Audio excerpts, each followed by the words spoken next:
Myself Vikrant Shai, I am your science teacher from the Indian Revolutionary School. तो बच्चों हम लोग क्या पढ़ रहे थे सिंथेटिक फाइबर्स एंड प्लास्टिक। इसमें मैंने आपके सिंथेटिक फाइबर्स के डिफरेंट टाइप्स को बताया था, जिसमें मैंने आपको किसके बारे में बताया था, रेयॉन के बारे में बताया था, नायलॉन के बारे में बताया था, पॉलिस्टर के बारे में बताया था और एक्रिलिक के बारे में बताया था।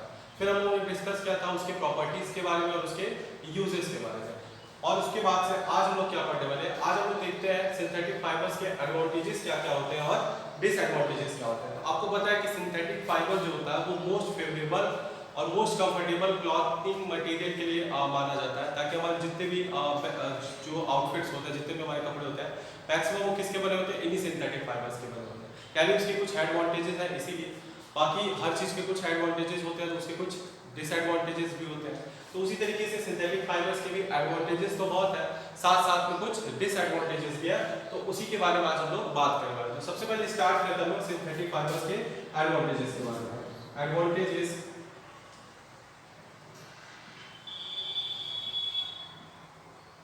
of using cloth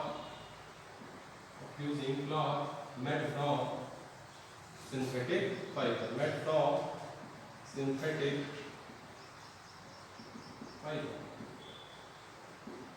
तो बच्चों हम लोग क्या देखने वाले हैं, हम लोग आज देखने वाले हैं कि हमारे सिंथेटिक फाइबर्स के जो कपड़े बने होते हैं, ठीक, उसके एडवांटेजेस क्या क्या है, मतलब उसको यूज करने के फायदे क्या क्या है। तो जैसा कि हम लोगों ने पढ़ा था, तो सबसे पहले इसमें आप लिख सकते हैं दे डू नॉट shrink,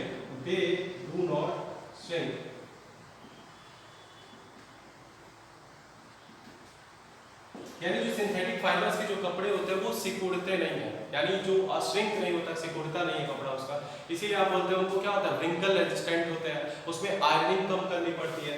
तो सबसे पहला एडवांटेज था दे डू नॉट श्रिंक। इसके बाद से जो सेकंड एडवांटेज था क्विक ड्राइंग, जल्दी क्या करते हैं, सूख जाते हैं, क्विक ड्राइंग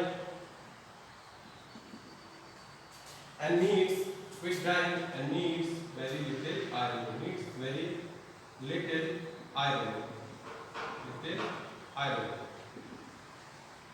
यानी वो कपड़े क्या करते हैं, सिंथेटिक फाइबर्स के मटेरियल्स के जो कपड़े होते हैं वो क्या होता है, बहुत जल्दी सूख जाते हैं, और क्या होता है, इसको बहुत कम थोड़ी टाइम के लिए क्या होता है, प्रेस करना पड़ता है, बिकॉज ये वाटर बहुत कम एब्जॉर्ब करते हैं। सिंथेटिक फाइबर्स की एक प्रॉपर्टी है, they absorb water very less, यानी वाटर बहुत कम एब्जॉर्ब करते हैं, तो उसकी वजह से क्या होता है, जल्दी सूख जाते हैं। और जो हमारे सिंथेटिक फाइबर्स के मटेरियल्स के जो कपड़े होते हैं वो जल्दी श्रिंक नहीं होते हैं, व्रिंकल रेजिस्टेंट होते हैं, इसीलिए उनको बहुत थोड़ा सा क्या करना पड़ता है, प्रेस करना पड़ता है।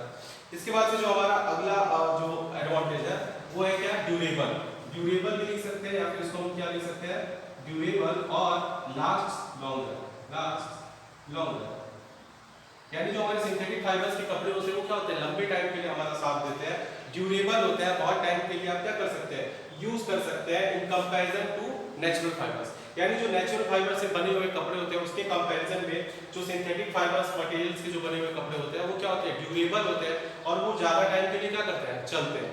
ठीक, ये जो हमारा सेकंड टॉपिक था जिसमें हम लोगों ने लिखा था quick drawing and needs very little ironing, तो इसमें मैं और कुछ जोड़ना चाहता हूँ, इसीलिए इसको हम लोग क्या कहते हैं, कौन, वॉश एंड वियर फैब्रिक। इस पॉइंट पे हम लोग क्या कहते हैं, वॉश एंड वियर फैब्रिक्स। तो हमारे जो सिंथेटिक फाइबर्स के कपड़े होते हैं, मैंने बताया था कि वो क्या होते हैं, व्रिंकल रेजिस्टेंट होते हैं, वो जल्दी श्रिंक नहीं करते हैं, वो बहुत जल्दी क्या करते हैं, सूख जाते हैं, वाटर बहुत कम एब्जॉर्ब करने से जल्दी सूख जाते हैं, और उसको बहुत लिटिल आयरनिंग करना पड़ता है, प्रेस बहुत कम करना पड़ता है। ठीक, उसके बाद से मैंने बताया था ड्यूरेबल होते हैं, यानी लंबे टाइम के लिए आपका साथ देते हैं, तो इसीलिए इस सिंथेटिक फाइबर को हम लोग क्या कहते हैं, वॉश एंड वियर फैब्रिक कहते हैं, कि उसको धुलो और उसको पहन लो। यहाँ पे मैं और लिख देता हूँ व्रिंकल रेजिस्टेंट।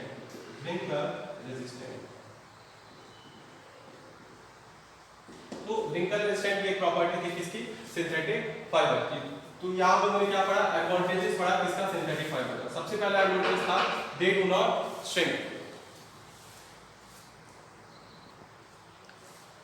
तो बच्चों हम लोग क्या देख रहे थे, हम लोग एडवांटेजेस देख रहे थे किसके, सिंथेटिक फाइबर्स के, जिसमें मैंने बताया था सबसे पहला कि वो क्या करते हैं, श्रिंक नहीं करते हैं, सिकुड़ते नहीं है। दूसरा मैंने बताया था कि वो बहुत जल्दी क्या करते हैं, सूख जाते हैं, उसको बहुत लिटिल आयरनिंग करनी पड़ती है, इसीलिए उसको क्या कहते हैं, वॉश एंड वियर फाइबर भी कहते हैं। इसके बाद से मैंने बताया था ड्यूरेबल होते हैं, मींस लंबे टाइम के लिए हमारा साथ देते हैं, और एक पॉइंट और बताया था मैंने, व्रिंकल रेजिस्टेंट, यानी उसमें कोई भी सिकुड़न नहीं पड़ती, उसको विदाउट आयरनिंग आप क्या कर सकते हैं, प्रेस करके पहन सकते हैं। तो ये सारे क्या थे हमारे सिंथेटिक फाइबर्स के एडवांटेजेस थे। अब इसके बाद हम लोग क्या देखेंगे, इसके डिसएडवांटेजेस देखेंगे। What are the disadvantages of using cloth material made from synthetic fibre, यानी ऐसे क्लॉथ मटेरियल जो किसके बने हो, सिंथेटिक फाइबर्स के बने हो, उसके डिसएडवांटेजेस क्या क्या है। तो चलिए ध्यान से देखिए उसके डिसएडवांटेजेस क्या क्या देखते हैं हम लोग। यहाँ पर मैं क्या लिख देता हूँ, disadvantages, disadvantages of using cloth made from synthetic fibre, यानी इसके डिसएडवांटेजेस क्या है। तो सबसे पहला पॉइंट जो है इसमें आपको अगर पता है कि जो सिंथेटिक फाइबर होता है वो क्या करता है, वाटर बहुत कम एब्जॉर्ब करता है।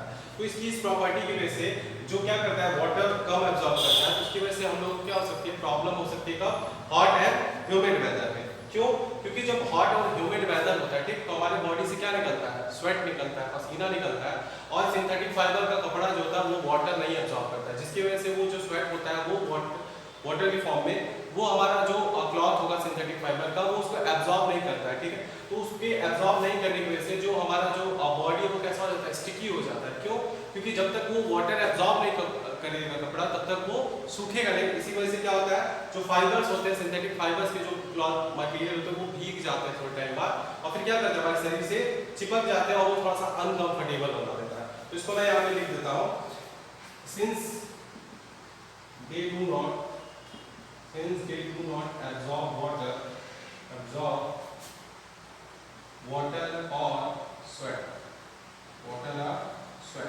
तो जब ये वाटर और स्वेट को एब्जॉर्ब नहीं करते, ठीक है, तो क्या होता है, हॉट एंड ह्यूमिड वेदर। तो हॉट एंड ह्यूमिड वेदर में क्या होगा, हमारी बॉडी पूरी क्या होती है, पसीने से भीग जाती है, जिसकी वजह से थोड़ा सा सिंथेटिक फाइबर्स का कपड़ा पहनना क्या होता है, अनकंफर्टेबल हो जाता है। In hot and humid weather, synthetic fibers stick to the body and make it wear uncomfortable. तो ये क्या करता है, synthetic fibre stick to our body and makes uncomfortable.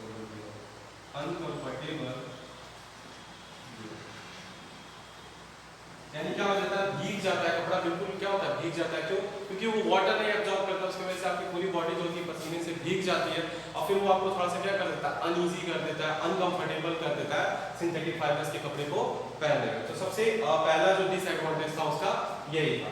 अगला जो हमारा डिसएडवांटेज है सिंथेटिक फाइबर का वो क्या है, कि जो सिंथेटिक फाइबर्स के जो कपड़े होते हैं वो क्या करता है, बहुत जल्दी जब उसमें आग पकड़ती है तो वो जलता नहीं, वो क्या करता है, मेल्ट करना स्टार्ट कर देता है। तो बहुत जल्दी मेल्ट करता है, पिघलने लगता है। तो जिसकी वजह से क्या होता है, जब आपके सिंथेटिक फाइबर्स के कपड़ों में आग लग जाती है तो वो जलने की जगह पिघलना स्टार्ट कर देता है, जो आपकी स्किन से क्या करता है, स्टिक कर जाता है, और फिर बाद में आपको क्या करता है, बहुत सीवियर इंजरी कॉज कर सकता है। बाकी जो नेचुरल फाइबर्स होते हैं वो तो जल जाते हैं, तो वो जल जाता है तो उससे थोड़ी बहुत आपकी स्किन जलती है, बट जो सिंथेटिक फाइबर्स के जो मटेरियल होते हैं वो जलते नहीं, वो पिघलना स्टार्ट कर देते हैं। जैसे प्लास्टिक का मटेरियल पिघलता है तो फिर वो आपके शरीर से क्या करता है, स्टिक कर जाता है। Synthetic fibres melt and Burns easily, तो जो सिंथेटिक फाइबर्स होता है बहुत जल्दी जलता है, क्या करता है, मेल्ट करना स्टार्ट कर देता है, जिसकी वजह से वो क्या कर सकता है, आपकी बॉडी से स्टिक कर सकता है।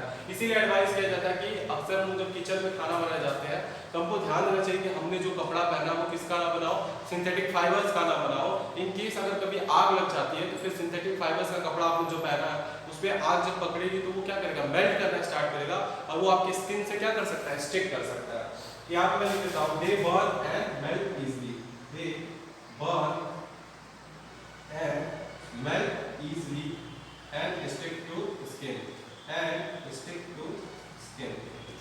यानी आपकी स्किन से क्या कर सकता है, स्टिक कर सकता है, पकड़ सकता है। आपकी स्किन में क्या होता है, बिल्कुल पकड़ लेता है। तो इस वजह से क्या हो सकता है, आपको बहुत सारी प्रॉब्लम, स्किन डिजीजेस भी हो सकती है। एक जो सबसे बड़ा डिसएडवांटेज है सिंथेटिक फाइबर्स का वो क्या होता है, नॉन बायोडिग्रेडेबल, यानी जो हमारे सिंथेटिक फाइबर का कपड़ा होता है वो क्या होता है, नॉन बायोडिग्रेडेबल होता है। इसका मतलब हमारे माइक्रो ऑर्गेनिजम्स उसको क्या कर सकते हैं, डिकम्पोज नहीं कर सकते, उसको वापस से ऑर्गेनिक सब्सटेंसेस में क्या हो सकते हैं, कन्वर्ट नहीं कर सकते हैं, जो सॉइल में क्या होता है, सॉल्युबल होता है। इसके बाद से और क्या इसका एक, इसकी वजह से क्या हो सकता है, इसकी वजह से होता है सॉइल पॉल्यूशन। आपको पता है जितने भी नॉन बायोडिग्रेडेबल सब्सटेंसेस है वो क्या कॉज करती है, पॉल्यूशन कॉज करती है। तो जो आपका सिंथेटिक फाइबर का कपड़ा होता है नॉन बायोडिग्रेडेबल होता है और वो क्या कॉज करता है, सॉइल पॉल्यूशन करता है। इसके अलावा एक और जो डिसएडवांटेजेस है सिंथेटिक फाइबर का वो भी देख लीजिए। यहाँ पे मैं लिख देता हूँ अगला पॉइंट,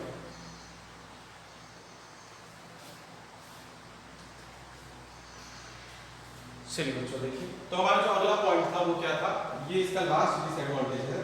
देखिए होता है क्या है, जो सिंथेटिक फाइबर का कपड़ा होता है कभी कभी कोल्ड और ड्राई वेदर में, ठीक है, वो स्टैटिक इलेक्ट्रिसिटी जनरेट करता है। In cold and dry weather synthetic fibre tends to develop static electricity. अब ये कैसे करता है, क्यों होता है, इसको समझिए। The spark due to electricity can be seen at times cause some skin problems in certain people. तो कई बार आप अगर आपने ध्यान दिया होगा कि आप जब कपड़े पहनते हैं, ठीक है, कभी होता है ठंडी के मौसम में या कभी ड्राई वेदर बहुत सूखा हुआ मौसम है, उस पर जब आप उसको निकालते हैं तो आपको जैसे लगता है कि वो आपका कपड़ा जो था आपके शरीर से एकदम क्या होता है, चिपका हुआ था, और जब उसको आप निकालते हैं तो एक साउंड कुछ सुनाई देता है, जैसे लगता है कि क्या हो रहा है, इलेक्ट्रिक का कोई स्पार्क है जो आपको क्या कर रहा है, करंट जैसा कुछ फील होता है। तो वो क्या होती है, स्टैटिक इलेक्ट्रिसिटी होती है, स्टैटिक इलेक्ट्रिसिटी, स्टैटिक इलेक्ट्रिसिटी। ये कौन जनरेट करता है, ये आपके सिंथेटिक फाइबर्स के बने हुए कपड़े जनरेट करते हैं, सिंथेटिक फाइबर्स। ठीक, जो आपके क्लॉथ्स किसके बने होते हैं, सिंथेटिक फाइबर्स के बने होते हैं। तो ये कई बार क्या करते हैं, स्टैटिक इलेक्ट्रिसिटी जनरेट करते हैं, ठीक है। इसको आप नाइट के टाइम में, ठीक है, नाइट में क्या कर सकते हैं, फील भी कर सकते हैं, या इसको स्पार्क जो होता है इसका क्या कर सकते हैं, आप देख भी सकते हैं। कभी ध्यान से आप देखेंगे तो आपको दिखाई देगा। ये क्या करता है, बहुत सारे पीपल्स में, सर्टेन पीपल्स में क्या करता है, स्किन डिजीजेस भी कॉज कर सकता है, स्किन डिजीजेस, जिसकी वजह से क्या हो सकती है, आपको स्किन प्रॉब्लम हो सकती है। ठीक, तो ये इसका एक और डिसएडवांटेज था। तो ओवरऑल हम लोगों ने क्या पढ़ लिया, इसके सारे डिसएडवांटेजेस को पढ़ लिया। तो अब हम बात करेंगे कि अगर सिंथेटिक फाइबर्स में इतने सारे डिसएडवांटेजेस हैं, तो फिर हम लोग जो अभी तक पढ़ते आ रहे थे कि हमारे जो मोस्ट कंफर्टेबल, मोस्ट वेरेबल जो कपड़े होते हैं, क्लोथिंग मटेरियल होते हैं, वो किसके बने होते हैं, सिंथेटिक फाइबर्स के। यानी जो मैक्सिमम कपड़े हम यूज करते हैं ठंडी गर्मी बरसात हर तरह के मौसम में पहनने वाले, even day to day life में यूज होने वाले बहुत सारे ऐसे ऑब्जेक्ट्स हैं, मटेरियल्स हैं जो किसके बने हुए हैं, सिंथेटिक फाइबर्स के बने हुए हैं। तो क्यों, आखिर क्यों, जब इतने सारे डिसएडवांटेजेस हैं तो उसको हम लोग यूज ही क्यों करते हैं। तो देखिए करते क्या है, जो इसके डिसएडवांटेजेस है उसको कम करने के लिए हम लोग क्या करते हैं, सिंथेटिक फाइबर्स के साथ क्या मिक्स कर देते हैं, सिंथेटिक फाइबर्स के साथ मिक्स क्या कर देते हैं, नेचुरल फाइबर्स को। हम लोग क्या करते हैं, सिंथेटिक फाइबर्स के साथ नेचुरल फाइबर्स को क्या करते हैं, मिक्स कर देते हैं, या फिर जिसको हम लोग क्या कहते हैं, blending of fibres, blending of fibres, blending of fibres. तो यानी हमारे सिंथेटिक फाइबर्स के साथ हमने क्या मिक्स कर दिया, नेचुरल फाइबर्स को मिक्स कर दिया, ब्लेंडिंग कर दिया, जिससे जो फाइबर प्रोड्यूस होता है, जिससे जो नया फाइबर बनता है, ठीक, जिससे जो नया फाइबर बनेगा, ठीक, उसके अंदर क्या होंगे, डिसएडवांटेजेस जो होते हैं वो क्या होते हैं, कम हो जाते हैं, डिसएडवांटेजेस जो होते हैं वो क्या हो जाते हैं, लेस। कैसे, जब हम अपने सिंथेटिक फाइबर्स को क्या करते हैं, नेचुरल फाइबर्स के साथ मिक्स कर देते हैं, ब्लेंड कर देते हैं, तो उसकी वजह से हमारे जो सिंथेटिक फाइबर्स के डिसएडवांटेजेस जो है वो क्या होता है, कम हो जाते हैं, और इसी तरीके से जो आपके क्लोथिंग मटेरियल के कपड़े हैं वो बनाए जाते हैं। The disadvantages are partially removed in the blends of synthetic and natural fibers such as polyester and cotton.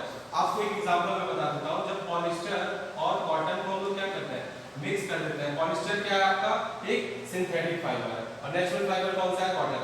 जब इसको मिक्स करते हैं तो ये क्या बनाता है, टेरिकॉट, टेरिकॉट। ये आपका क्या है, ब्लेंड फाइबर है, मिक्स किया हुआ फाइबर है, जिसके अंदर क्या होगी, जो डिसएडवांटेजेस मैंने बताए थे सिंथेटिक फाइबर्स की, वो क्या होती है, कम होती है। तो कोई भी आपका कपड़ा जो होता है वो कंप्लीटली, आप नहीं कह सकते कि वो कंप्लीटली सिंथेटिक फाइबर्स का बना होता है। आप उसमें कह सकते हैं कि जो कपड़ा होता है वो क्या होता है, कुछ उसमें नेचुरल फाइबर्स की ब्लेंडिंग की गई होती है। मैक्सिमम जो सिंथेटिक फाइबर्स के जो कपड़े आप पहनते हैं उसमें क्या किया गया होता है, उसमें मिक्सिंग की गई होती है, किसकी, नेचुरल फाइबर्स की। तो आज की वीडियो जो भी हम लोगों ने पढ़ा, इसी के साथ हमारा सिंथेटिक फाइबर्स का जो टॉपिक था वो कंप्लीटली क्या हो गया, खत्म हो गया। तो हम लोगों ने सिंथेटिक फाइबर्स को कंप्लीटली पढ़ लिया कि सिंथेटिक फाइबर्स क्या होते हैं, ये किसके बने होते हैं, इसके कितने टाइप्स होते हैं। उसके बाद हम लोगों ने अलग अलग सिंथेटिक फाइबर्स की प्रॉपर्टीज और यूजेस को देखा, उसके कैरेक्टरिस्टिक्स के बारे में मैंने बताया। फिर आज हम लोगों ने डिस्कस किया एडवांटेजेस एंड डिसएडवांटेजेस। अगली क्लास में तो क्या स्टार्ट करने वाले हैं, प्लास्टिक स्टार्ट करने वाले हैं। तो ठीक उसी तरीके से जैसे सिंथेटिक फाइबर्स के बारे में मैंने बताया था, इसके बारे में मैं बताऊंगा कि व्हाट इज सिंथेटिक प्लास्टिक क्या होती है, ये किसकी बनी होती है, फिर इसके कितने टाइप्स होते हैं उसके बारे में डिस्कस करेंगे, और फिर वेरियस प्लास्टिक, उसकी प्रॉपर्टीज और उसके यूजेस के बारे में बात करेंगे। सो आज के लिए बस इतना ही। Thank you class, have a good day.